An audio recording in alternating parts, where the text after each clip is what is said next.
कहाँ है वो तीनों? रानी जी, हमने राजकुमारियों को हर जगह ढूंढा लेकिन वो हमें कहीं नहीं मिली। तो आखिर उन तीनों ने अपनी मनमानी कर ही ली। परीलोक की रानी परी अपनी 3 बेटियों के बारे में बात कर रही थी, विधि, निधि और रिधि। ये तीनों बहनें परीलोक की राजकुमारियां थीं और स्वभाव से बड़ी ही चंचल थीं।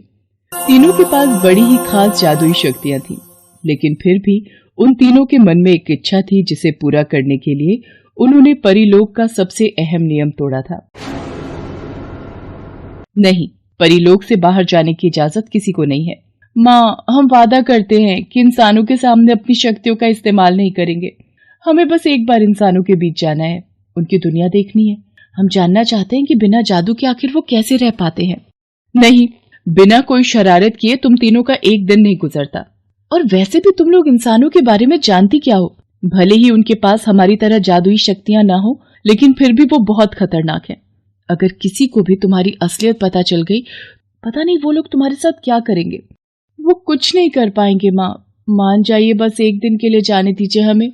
नहीं, मैं तुम्हें इसकी इजाजत कभी नहीं दे सकती, समझी तुम तीनों? मैंने कहा था ना माँ नहीं मानेंगी, हमें चुपचाप ही जाना होगा। लेकिन माँ को पता चल गया तो? और परीलोक के द्वारपाल, वो हमें कभी बाहर नहीं जाने देंगे। द्वारपालों की चिंता आप मत कीजिए दीदी, उनका इंतजाम मैं कर लूंगी। और माँ को कुछ पता ना चले, इसके इंतजाम निधि दीदी कर लेंगी। सबसे बड़ी परी विधि अपने जादू से प्रकृति को काबू में कर सकती थी। मछली परी निधि किसी भी तरह के रोग या घाव का पल भर में इलाज कर सकती थी। और सबसे छोटी परी रिधि, वो अपने जादू से पलक झपकते ही बड़ी बड़ी इमारतें खड़ी कर सकती थी। अपनी इन्हीं शक्तियों का इस्तेमाल करते हुए सबसे पहले निधि ने रानी परी को गहरी नींद में सुला दिया। फिर रिधि ने अपने जादू से द्वारपालों को एक दीवार में कैद कर दिया। सिर्फ उनका सिर ही बाहर था, बाकी शरीर दीवार के अंदर था। ऐसा मत कीजिए राजकुमारी जी, रानी जी को पता चल गया तो गजब हो जाएगा। कुछ नहीं होगा, माँ आराम कर रही हैं। उनकी नींद खुलने से पहले हम वापस आ जाएंगे, तब तक तुम लोग भी थोड़ा आराम कर लो। तीनों बहनें हंसती हुई परीलोक की सीमा से बाहर आ जाती हैं और अपने जादू से इंसानों के बीच पहुंच जाती हैं। वो अपना रूप बदलकर इंसानों जैसी दिखने लगती हैं। उनके लिए वहां सब कुछ नया था। इंसानों को अपनी रोजी रोटी के लिए मेहनत करते देखना उन्हें बड़ा अजीब लग रहा था। अरे दीदी देखो तो जरा, एक दीवार बनाने के लिए ये लोग कितनी मेहनत कर रहे हैं। मैं तो ये काम चुटकी बजाते ही कर सकती हूँ। हाँ, और वो वहां देखो, ये लोग इस गर्मी से कितने परेशान हैं। हमारे यहाँ तो ऐसा कभी नहीं होता, क्योंकि वहां मैं जो मौसम बदलने के लिए। वो तीनों आपस में बातें कर ही रही थी कि तभी उनके सामने एक बच्चा खेलते हुए अचानक जमीन पर गिर जाता है। उसके हाथ पर चोट लग जाती है, जिससे काफी खून बहने लगता है। अरे अरे मुन्ना, ये क्या हो गया बेटा? चल जल्दी चल, मैं तुझे डॉक्टर के पास लेकर जाती हूँ। अरे ये डॉक्टर कौन है? वो मेरी तरह जादू करके इस बच्चे की चोट ठीक कर सकता है क्या? चलो दीदी, इनके पीछे चलकर देखते हैं। तीनों बहनें उस बच्चे और उसकी माँ के पीछे जाते हैं। अरे ये क्या कर रहा है? उसकी चोट पर ये क्या बांध रहा है? ऐसे थोड़ी ही ठीक होगी इस बच्चे की चोट। रिधि, ये इंसान है, तुम्हारी तरह जादू नहीं कर सकते। जहां एक तरफ ये तीनों बहनें इंसानों के बीच वक्त के बारे में भूल गईं, तो वहीं दूसरी तरफ परीलोक में रानी परी नींद से जाग गई थी। नींद से जागते ही उन्हें इस बात का एहसास हो गया कि उन पर जादू किया गया था। उन्होंने फौरन तीनों राजकुमारियों को बुलवाया, लेकिन सेविकाओं को वो तीनों कहीं भी नहीं मिली। इन तीनों ने इस बार हद पार कर दी है, इस बार इन्हें सजा देनी ही होगी। इसी के साथ रानी परी भी अपने जादू से इंसानों की दुनिया में आ जाती है। उस वक्त वो तीनों बहनें इंसानों को अपने जादू से परेशान कर रही थीं। तुम तीनों की हिम्मत कैसे हुई मेरे मना करने के बावजूद यहाँ आने की? और ये क्या कर रही हो? यहाँ आकर जादू कैसे कर सकती हो तुम? रानी परी को सामने देखकर उन तीनों के होश उड़ गए। वो तुरंत ही माफी मांगने लगी। माँ, हमें माफ कर दीजिए, हम बस कुछ ही देर के लिए यहाँ आए थे। अब हम कभी ऐसी गलती नहीं करेंगे। नहीं करोगी? तुम कर ही नहीं पाओगी। इंसानों की दुनिया घूमना चाहती थी ना तुम, तो ठीक है, मैं तुम्हारी ये इच्छा पूरी कर देती हूँ। अब तुम तीनों यहीं रहो, हमेशा हमेशा के लिए। रानी परी अपने जादू से उन तीनों से उनकी जादुई शक्तियां छीन लेती है, जिसकी वजह से वो तीनों अब परी से साधारण इंसान बन गई थी। रानी परी वापस परीलोक लौट जाती है। इसके बाद लगता है इस बार वाकई हमने बहुत बड़ी गलती कर दी है, वरना माँ हमें कभी इतनी बड़ी सजा नहीं देती। हाँ, जिन इंसानों का मजाक उड़ा रहे थे, अब हम भी उनके जैसे ही हो गए हैं। हमारे पास अब कोई जादुई शक्ति नहीं है, इसलिए हम चाहकर भी परीलोक वापस नहीं जा सकते। क्या करेंगे अब हम? इंसानों के बीच इंसानों की तरह ही रहेंगे और क्या, और यह हमें इंसानों से ही सीखना होगा। तीनों बहनें काफी देर तक इधर उधर भटकती रहती हैं। भूख प्यास से उनका बुरा हाल था। वो तीनों थक हार कर एक जगह बैठ गई। तभी खिलौने बेचने वाली एक बूढ़ी औरत वहां आई और उन तीनों से बोली, क्या हुआ? तुम तीनों यहाँ ऐसे क्यों बैठी हो? तुम्हारा घर कहाँ है? हमारा घर बहुत दूर है, हम गलती से यहाँ आ गए और अब वापस नहीं जा सकते।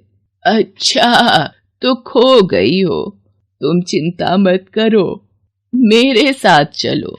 जब तक तुम्हारे घर वाले तुम्हें ढूंढने नहीं आ जाते तब तक मेरे साथ रह सकती हो। वैसे भी मेरा इस दुनिया में कोई नहीं है। उस बूढ़ी औरत का नाम कांता था, जो बिल्कुल अकेली थी और किसी तरह अपना गुजारा चला रही थी। वो उन तीनों को अपने साथ ले गई, सड़क के किनारे एक छप्पर के नीचे जहां वो रहती थी। ये लो, तुम तीनों मिल बांट कर खा लो। कम है लेकिन फिलहाल इतना ही है मेरे पास। कई साल पहले मैं भी अपने परिवार से ऐसे ही बिछड़ गई थी। बहुत इंतजार किया लेकिन कोई मुझे ढूंढने नहीं आया, तो समझ लिया कि खुद के लिए खुद ही कुछ करना होगा। बेटा, तुम तीनों भी हिम्मत मत हारो, काम ढूंढो, खुद कमाओ और खुद खाओ। काम? पर हमें तो कोई काम करना नहीं आता। नहीं आता तो सीखना पड़ेगा, यही इस दुनिया का दस्तूर है बेटा। कांता अगले ही दिन से उन तीनों को मिट्टी के खिलौने बनाना सिखाती है, फिर उन्हें बाजार जाकर कैसे बेचना है ये भी समझाती है। तीनों बहनों ने पहली बार देखा था कि किस तरह पेट भरने के लिए इंसान मेहनत करते हैं। हम कितने गलत थे कि इंसान तो सचमुच बहुत मेहनत करते हैं। हमारे पास जादू था, इसलिए हमें कभी मेहनत करने की जरूरत ही नहीं पड़ी। हाँ, लेकिन अब हम सब कुछ सीखेंगे और मेहनत भी करेंगे। ये बूढ़ी अम्मा मुझे माँ की याद दिलाती हैं, और देखो ये कितनी कमजोर और बीमार भी लग रही हैं। फिर भी इन्हें खिलौनों की ये भारी टोकरी लेकर दिन भर घूमना पड़ता है। काश मेरे पास जादू होता तो मैं इन्हें फौरन भला चंगा कर देती। जादू होता हमारे पास तो हम यहाँ थोड़ी होते, कब का परीलोक लौट गए होते। खैर, अब यहाँ फंस गए हैं तो कुछ तो करना ही होगा।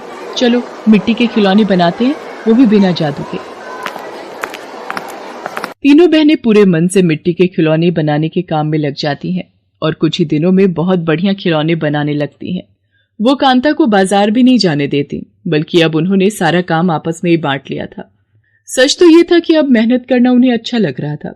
इसके अलावा वो तीनों मिलकर कांता की खूब सेवा भी करती थी।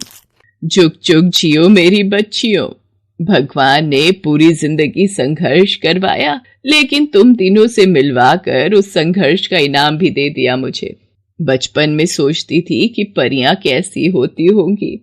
तुम तीनों को देखकर पता नहीं क्यों, पर ऐसा लगता है कि बिल्कुल तुम्हारी तरह ही होती होंगी। अम्मा, वैसे अगर कभी परियों की दुनिया में पहुंच गई तो क्या करोगी? खूब नाचूंगी गाऊंगी।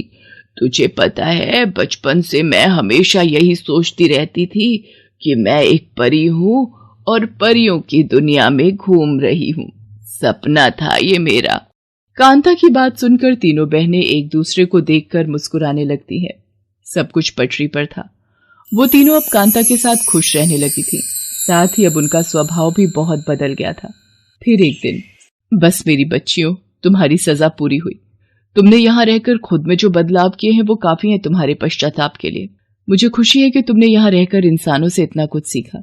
रानी परी अपनी तीनों बेटियों को उनकी जादुई शक्तियां वापस कर देती है। अब वो तीनों परीलोक वापस जा सकती थी, लेकिन कांता को अकेला छोड़कर जाना उन्हें बिल्कुल अच्छा नहीं लग रहा था। क्या हुआ? अब किस बात का इंतजार है? माँ, यहाँ हमें एक और माँ मिली है, हम इन्हें ऐसे छोड़कर नहीं जा सकते। रानी परी मुस्कुराकर उन तीनों की तरफ देखती है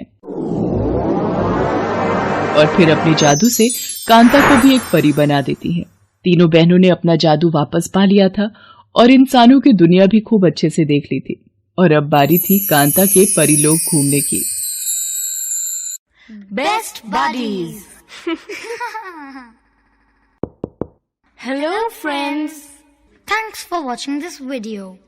अगर आपको ये वीडियो पसंद आया है तो प्लीज लाइक, सब्सक्राइब, कमेंट्स करें इस वीडियो पर और हाँ, शेयर करना भी ना भूलें। और भी मजेदार वीडियो देखने के लिए नीचे दिए गए बेल आइकॉन को दबाएं। देखते रहिए बेस्ट बडीज।